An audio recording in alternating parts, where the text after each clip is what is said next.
성령으로 나를 데리고 크고 높은 산으로 올라가 하나님께로부터 하늘에서 내려오는 거룩한 성 예루살렘을 보이니 하나님의 영광이 있어 그 성의 빛이 지극히 귀한 보석 같고 벽옥과 수정같이 맑더라.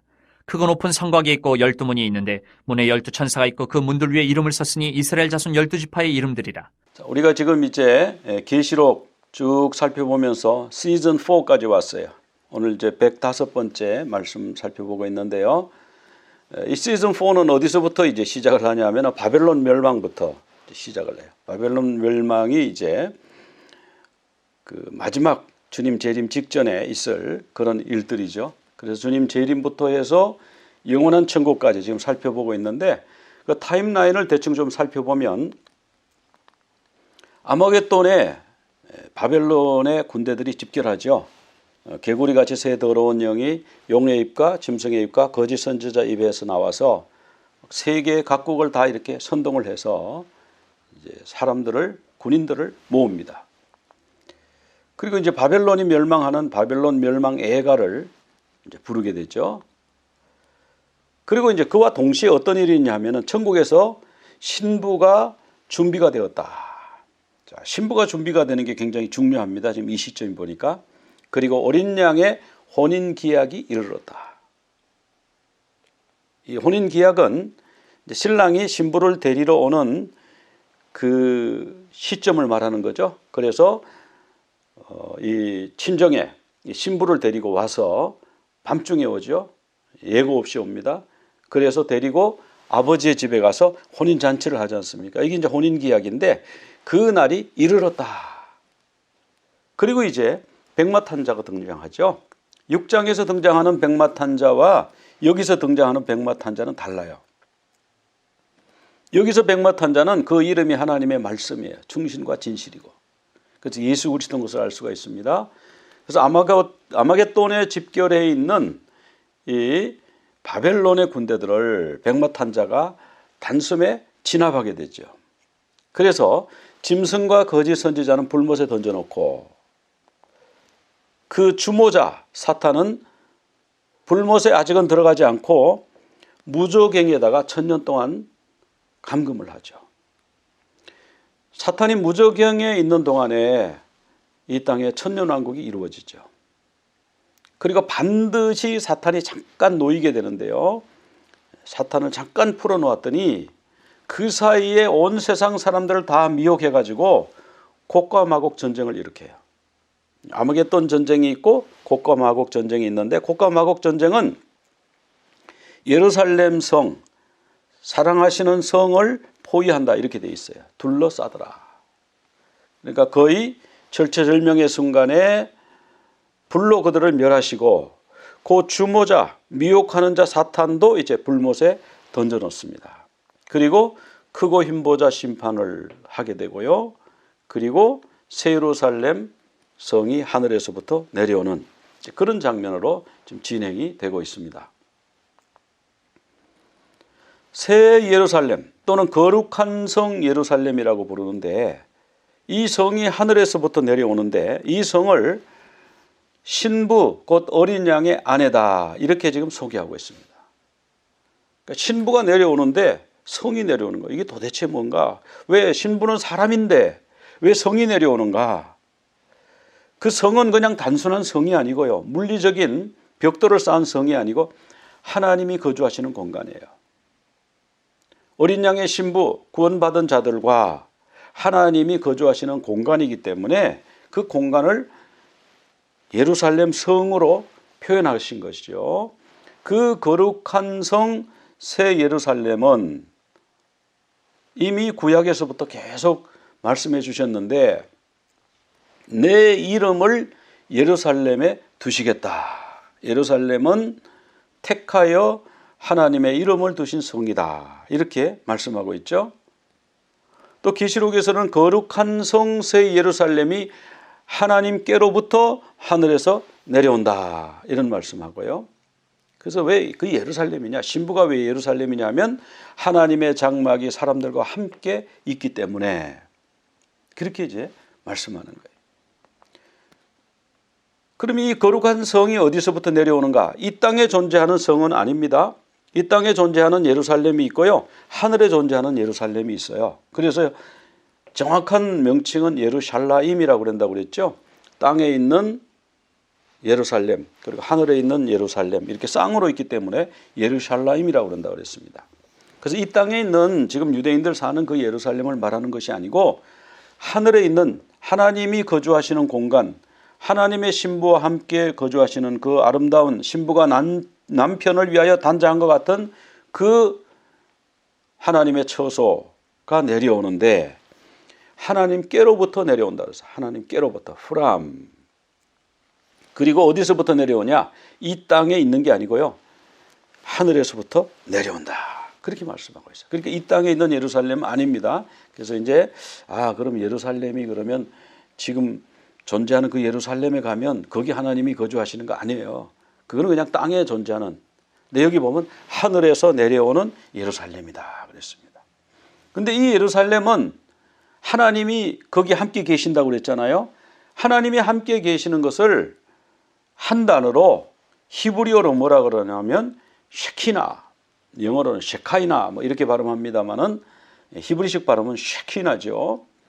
이 쉐키나가 바로 하나님이 함께 사람들 속에 거주하시면 내려와서 거주하시는 그것을 쉐키나라고 그러는데 하나님이 쉐키나 하시면요 하나님의 영광이 나타나요. 구름이 쫙 덮이든지 뭐 불이 내리든지 그래서 제단에 불이 막 내려서 제단에 재물이 타고 그런 일이 있었지 않습니까? 근데 요 계시록 21장 11절에서는요 이 쉐키나의 영광이 다른 방법으로 나타나고 있어요. 하나님의 영광이 있어 하나님의 영광이 거기 임하시니까 뭐 그곳에 계속 거주하시니까 그 성이 어때요? 빛이 쫙 나는데 보석빛 같은 빛이 쫙 나는 거예요. 아주 귀한 고귀한 이 지상에는 존재하지 않는 세상에서 본 적이 한 번도 없는 그런 아주 화려한 빛이 쫙 비치는데 벽옥과 수정같이 맑더라. 그리고 이걸 가지고 천국에 벽옥이 있고 수정이 있다 뭐 이렇게 표현하면 안 되네. 여기서는 벽옥 같고 수정 같다 이렇게 표현하셨거든요. 모세가 성막을 지었을 때에 쉐키나 하나님의 영광이 성막으로 임하셨습니다. 그랬더니 하나님의 영광이 성막에 충만했는데 그때는 어떤 현상이 나타나요? 구름이 회막에 쫙 덮였다고 그랬는데 이게 머물렀다는 뜻이라고 그랬죠. 쫙 머물러. 이 하나님의 영광이 머물렀고 구름의 형상으로 머물렀다. 그런 것을 알 수가 있습니다.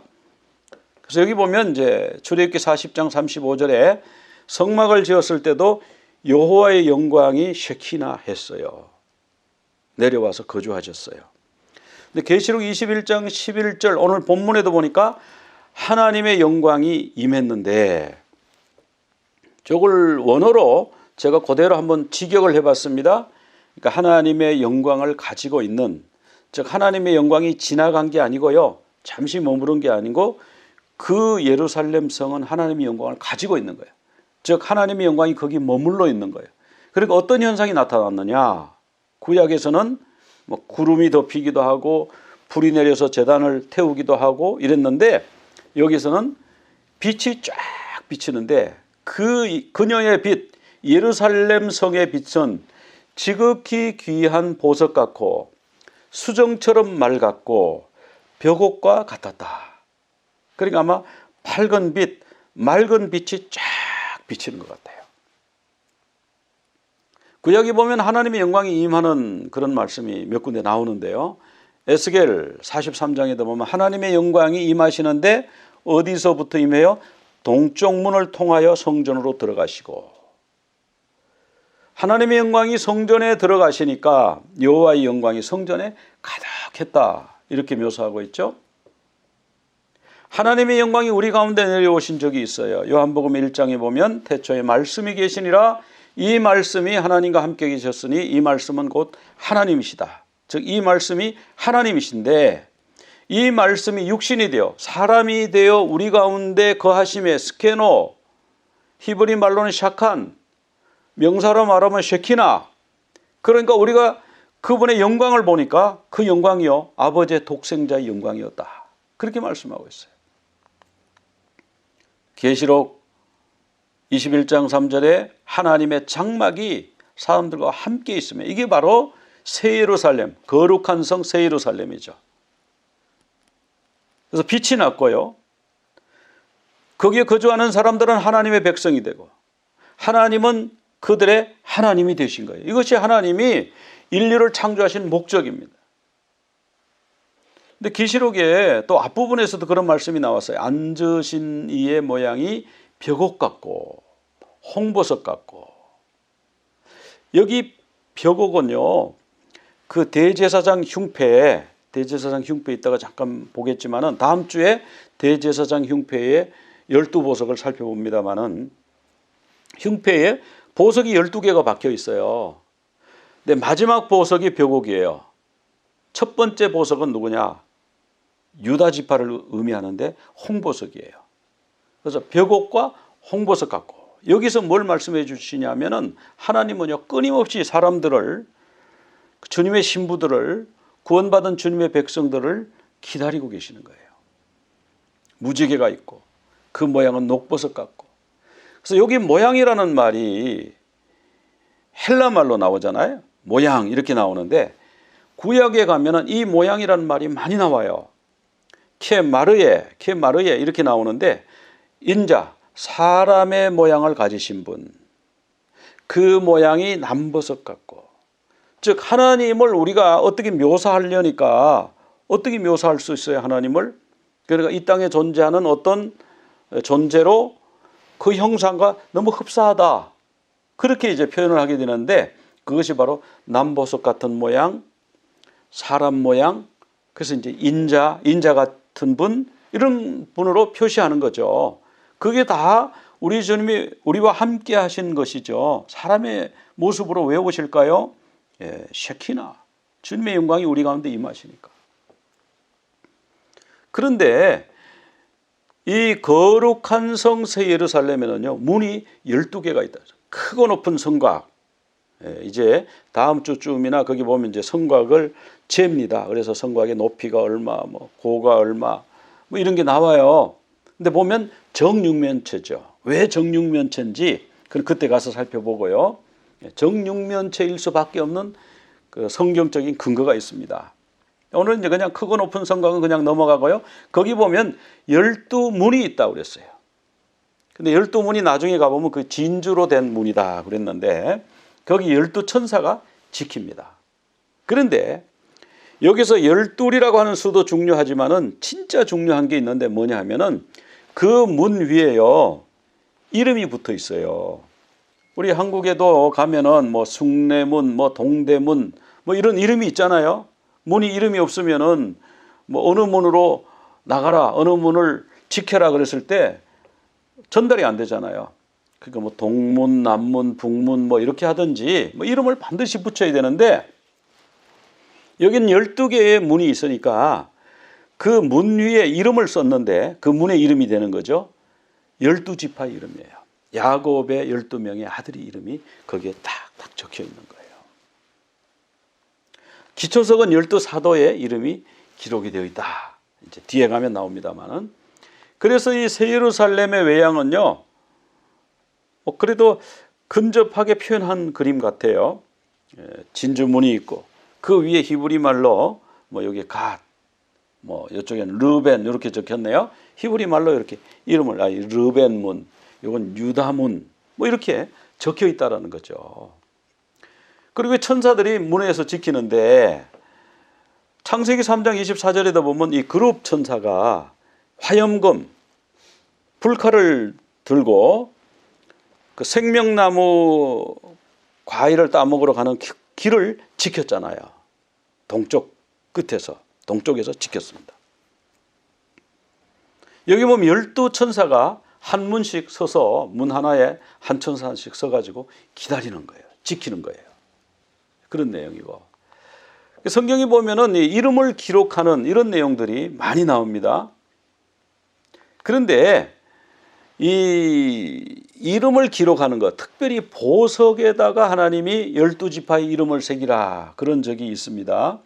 출애굽기 28장에 보면은 이제 성막을 다 짓고 거기에 이제 대제사장이 옷을 입고 이제 특별한 옷을 입지 않습니까? 예복을 입고 섬기는데 거기에요 어깨에 12지파 이름을 새겨서 메고 가슴에 12지파 이름을 새겨서 가슴에 달고 이렇게 이제 섬기도록 돼 있어요. 반드시 그렇게 해야 돼요.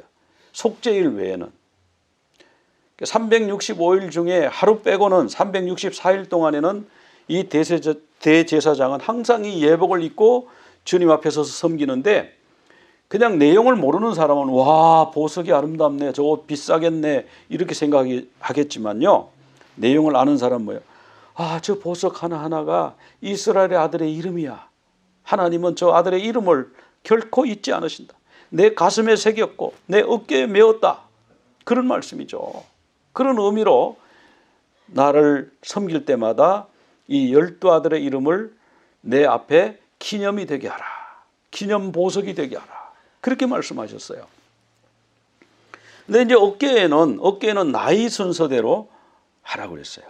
그리고 행군하는 순서는 가슴에 새긴 순서인데요. 행군하는 순서는 유다 지파가 맨 선두였어요. 그 12지파 중에서 유다 지파가 제일 지도적인 지파인데 왜 그렇습니까? 거기서 예수 그리스도가 오시잖아요. 그래서 유다 지파가 맨 앞에 섭니다. 그런데 그렇게만 하면 이거 출생 순서는 뭐 무시합니까? 무시하는 게 아니고요. 어깨에 딱 출생 나이대로 28장 10절에 보면 나이대로 한쪽에 6, 한쪽에 6 이렇게 이름을 써서 붙이는 게 아니고요. 뭐 붓으로 뭐 펜으로 쓰는 게 아니고요. 도장 파듯이 새기라. 여러분 돌에다가 이름 새기려면 어렵지 않습니까? 보석은요 돌보다 더 단단하죠. 그 보석에다 이름 새기려면요 이 보통 정성이 아니에요. 그리고 이 보석이 워낙 비싼 거기 때문에 요즘도 보석이 비싸지만 그 예전에는 정말 귀했잖아요. 거기 이름 새기다 손을 잠깐 떨어갖고 쫙 그어버리면 그 보석은 못 쓰는 거예요. 그러니까 정말 정성을 다해가지고 이름을 아주 귀하게 아주 존중하는 마음으로 근신하면서 삼가서 잘 새기겠죠. 그래서 이름을 보석 위에다가 아주 귀하게 새기는 거예요. 그래서 우측에 이 호마노 2개를 여기 어깨에다 이렇게 다는데 우측에는 이제 르벤, 시몬, 레위, 유다, 단, 납달리 여기 이제 출생 순서입니다. 여기 제가 도표를 만들어 봤는데 레아가 유다까지 낳고 그러니까 라헬이 시셈이 나가지고 자기 여종 빌하를 넣지요. 그렇게 해가지고 단, 납달리 낳고 그 다음에 또 레아도 동생이 자기 여종 넣어가지고 그렇게 하니까 자기도 그렇게 하는 거예요. 실바를 보내가지고 또 갓 아셀을 낳죠. 그러고 나서 레아가 또 이사갈 스불론을 낳습니다. 라헬은 막 죽겠는 거예요. 자기가 예쁘고 남편의 사랑은 받았는데 뭐 하나님이 아기를 안 주시니까 막 난 죽겠다고 막 이러다가 마지막에 하나님 은혜를 베푸셔가지고 요셉과 베냐민을 낳았잖아요. 그래서 이 출생 순서는 이제 이런 순서로 이제 가는데요.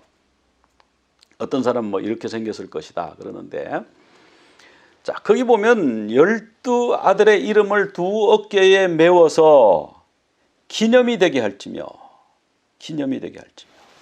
12지파를요 어깨에 메고라는 거예요. 어깨에 메고 이 대제사장은 누구의 예표죠? 예수 그리스도의 예표.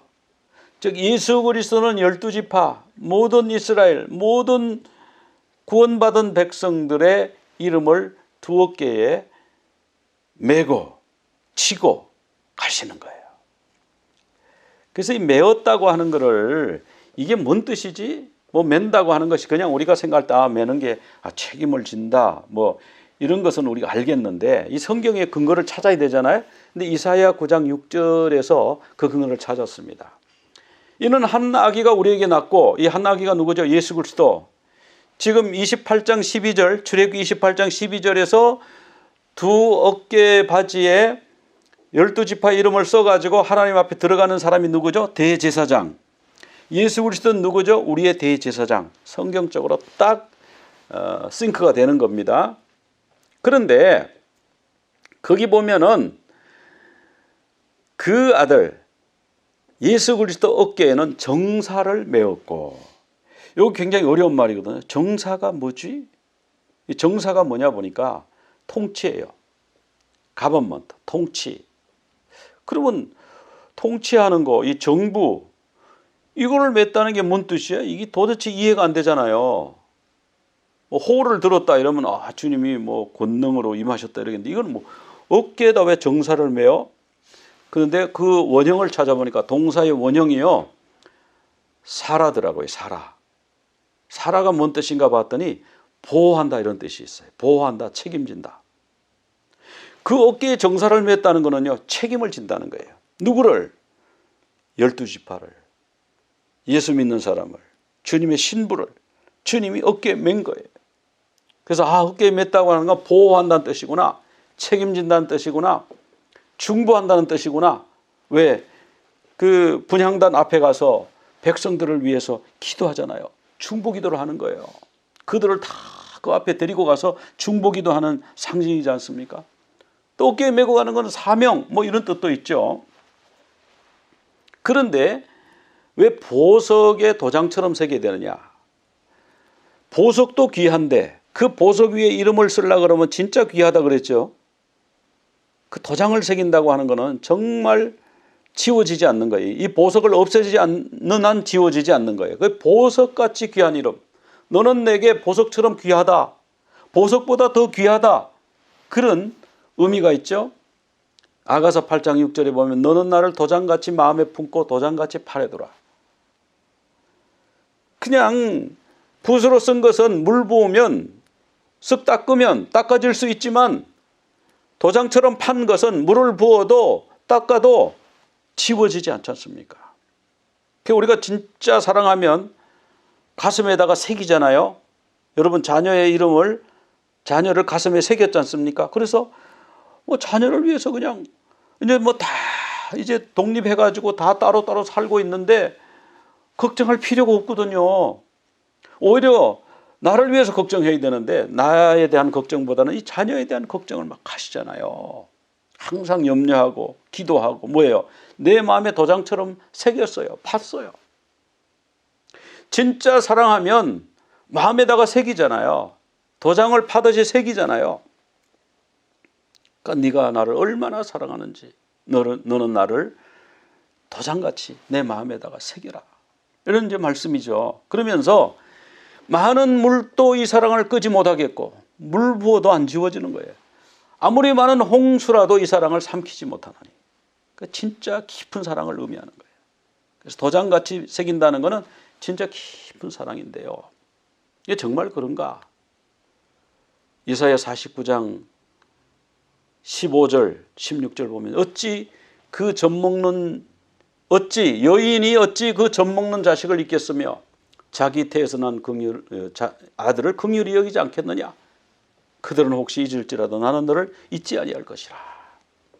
제가 요즘 그 닭을 키우다 보니까 언제부턴가 한 2, 3주 전부터인가 얘가 자꾸 이렇게 털을 막 세우면서 꾹꾹꾹꾹 이렇게 하고, 그래서 이게 왜 그렇지? 얘가 왜 그러지? 근데 한번 알로로 들어가가지고는요 3시간씩 있다 나오고 5시간 있다가 나오고, 그래서 이게 뭔가, 그래서 제가 굉장히 늦게 그걸 깨달았어요. 한 일주일이 넘어가지고 가만 생각해, 이게 지금 알 품으려고 그러는구나. 그런데요, 그러면서 저는 거기서 좀 배운 게 있어요. 진짜 먹는 거 좋아하거든요, 얘들이. 그런데 알 품을 때는요, 물도 안 먹고 그 좋아하는 고기를 갖다 줘도 안 먹고 어떤 걸 갖다 줘도 안 먹어요. 입에 갖다 대도 안 먹어요. 전혀 안 먹어요. 그러니까 뭐예요? 목숨 걸고 식음을 전폐하고 완전히 알을 품는 거예요. 완전히 그냥. 뭐 그 알이 지금 태어날 그 알도 아닌데 내가 볼 때는 그 유정란 아니거든요. 그런데도 그렇게 품고 있는 거예요. 그래서 이게야 이 하나님이 그냥 너는 알 품어야 돼 이런 사인을 딱 주시니까 한겨울에 알 품으면 큰일 나잖아요. 한겨울에 막 이렇게, 이게 뭐예요? 이게 알을 막 그렇게 사랑하고 자기 목숨보다 더 사랑하고 24시간 알을 품고, 그 가끔 드러내가지고 밖에다가 바람 쐬게 해야지, 안 그러면 저거 죽겠다 싶어가지고 그렇게 알을 그렇게 그 하나님이 너는 알을 품어야 돼. 그러니까 거기에 그렇게 충성하는 거예요. 동물도 제 자식을 이렇게 챙기는 거예요. 그런데 그 동물이 혹시 이상한 동물이 그러지 못할지라도 여인이 당연히 그 젖먹는 자식을 아끼고 마음에 새겼겠지만 그렇지 못한 이상한 사람이 있다 할지라도 나는 너희를 잊지 않을 것이다. 나는 너희를 잊지 않는데요. 어느 정도나 하면요, 내가 너를 내 손바닥에 새겼대요. 이 주님의 사랑이에요. 뭐 이거보다 더 진한 사랑의 표현이 있습니까? 그리고 너의 성벽이 항상 내 앞에 있나니. 성벽이 얼마나 커요? 그 성벽 앞에 내가 서 있으면 앞을 봐도 성벽이고 옆을 봐도 성벽이고 이쪽을 봐도 성벽이고 어디를 봐도 너만 보여. 어디를 봐도 너만 보여. 진짜 사랑하면 눈 감아도 보인다고 그러잖아요. 잠잘 때도 보인다고 그러잖아요. 그러니까 하나님이 그런 사랑으로 우리를 사랑하신다는 거예요. 왜? 우리가 그렇게 보배롭고 그렇게 존귀하대요. 그래서 우리 주님이 이사야 43장 4절에 보면 내가 내 눈에 보배롭고 존귀하며 너는 나의 눈에 보배롭고 존귀하며 내가 너를 사랑했다. 이게 뭐예요? 이게 바로 주님의 신부예요. 우리 주님의 신부는 뭐 하얀 드레스 입고 이게 아니고요. 주님의 사랑을 듬뿍 받는 사람이 주님의 신부인 거예요. 그래서 이제 새 예루살렘 그 거룩한 성에 대한 묘사가 다음 주에도 계속되지만 보면은 계속 보석 이야기를 합니다. 사람들은 보석 얘기하니까 어떤 사람은 경제적으로 생각해요. 돈이 많겠다. 저 진주문 하나만 떼다 팔아도 내 팔자를 고치겠다. 이렇게 돈으로 생각하는 사람도 있고 어떤 사람 와 아름답겠네. 뭐 이렇게 생각하는 사람도 있는데 진짜 거기서 놓치면 안 되는 거 있죠. 뭐죠? 하나님이 우리를 어마어마하게 사랑하신다. 그러니까 이름을 갖다 거기다 문에다 새겨놓는 거예요. 손바닥에 이름을 새겨놓는 거예요. 마음에다가 이 가슴에다가 이름을 새겨가지고 달고 다니게 하시는 거예요. 이름을 새겨서 어깨에 짊어지고 다니시는 거예요. 주님이 우리를 보배롭고 존귀한 자로 이 주님이 사랑하시는 신부의 모습이에요. 하나님이 지금 천국에서 그와 같이 하시려고 지금 준비하고 기다리고 계신다. 어떻게 준비하느냐? 신부가 신랑을 위하여 준비한 것 같이 하실 거다. 그렇게 말씀하고 계시죠. 하나님은요, 그 이름을 자꾸 바꿔주세요. 야곱을 이스라엘이라고 바꾸고, 헵시바 뷸라라고 바꾸고, 너의 이름을 이제 시몬이 아니라 게바라고 부르겠다. 이렇게 부르시죠. 그래서 이름을 하나님은 바꾸시는데, 여기 이제 대제사장에 오십니다. 정말 화려하잖아요. 그 에봇 위에 이 견대, 어깨바지, 이 보석에다가 출생 순서대로 6씩 이스라엘 12지파 이름을 새겨가지고 내 앞에 와서 분양하고 내 앞에 와서 섬기고 내 앞에 올 때는 반드시 이거 입고 와. 그냥 오면 안 돼. 단 하루만 예외죠. 속죄일은 이거 다 벗고 가야 돼요. 하얀 세마포 옷만 입고 들어가야 됩니다. 속죄일은. 근데 그 외의 날은 항상 이것을 입어야 됩니다. 하나님의 명령입니다. 근데 어깨에 보면 12아들의 이름이 있어요. 가슴에 12개의 보석. 같은 보석이 아니면 다 달라요. 첫 번째 보석이 빨간 보석이에요. 홍보석. 유다 지파를 상징하고. 마지막 보석은 그 벽옥인데 그것은 이제 납달리 지파를 상징하죠. 그래서 여기는 이제 행군하는 순서대로 12지파 이름을 딱 각각 다른 보석에 새겨서 항상 달고 하나님 앞에 가서 기도하고 하나님 앞에서 섬기고 그런 일을 하죠. 그래서 이제 요 12보석에 대해서는 이제 다음에 살펴보는데요. 유다가 1번이에요. 유다 1번이 이제 홍보석. 성경이 보면 벽옥 같고 홍보석 같고 이런 말씀이 자꾸 나오거든요. 그러면 이런 걸 모르면 벽옥은 왜 벽옥이 나오고 홍보석은 왜 홍보석이 나오는 거야? 이렇게 의문을 가질 수가 있어요. 근데 이걸 보고 나면 이게 이제 그림책이잖아요. 이걸 보고 홍보석 유다 지파네. 저기 벽옥 납달리 지파네. 1번부터 12번까지 하나님 그거 말씀하시는 거네. 하나님이 어깨에다 매라, 가슴에다 새겨라. 내 손바닥에다 새겼다 그러시더니 이제는 하나님의 형상이 홍보석 같고 녹보석 같고 그런 형상이 막 나타나고, 와, 하나님 진짜 우리를 기다리고 계시는구나, 진짜 우리를 사랑하시는구나, 그런 것을 우리가 이런 보석을 보면서 알 수 있어요. 제가 보석을 좀 공부했더라면 좀 이걸 더 실감나게 설명할 수 있을 텐데 제가 이 정도밖에 설명을 못해요. 하나님의 영광이 임하면 빛이 난다고 그랬죠. 하나님이 우리 가운데 임하시는 것이 쉐키나인데, 쉐키나의 영광이 임하면 구름이 머물든지 불이 내려서 제단이 그 제단에 있는 희생 제물이 타든지 아니면 빛이 쫙 난다 그랬어요. 여호와의 영광이 내 위에 임하였으니 일어나라 빛을 발하라. 자, 우리가 이제 그날에 거기 가서도 빛이 우리에게 임해서 우리가 빛날 것입니다. 이 땅에서도 빛이 나요, 그죠? 성령 충만 받으면 얼굴에 빛이 쫙 나잖아요. 악령을 받으면 얼굴이 시커멓고, 성령 받으면 빛이 나요. 왜? 여호와의 영광이 임해가지고 빛이 나요.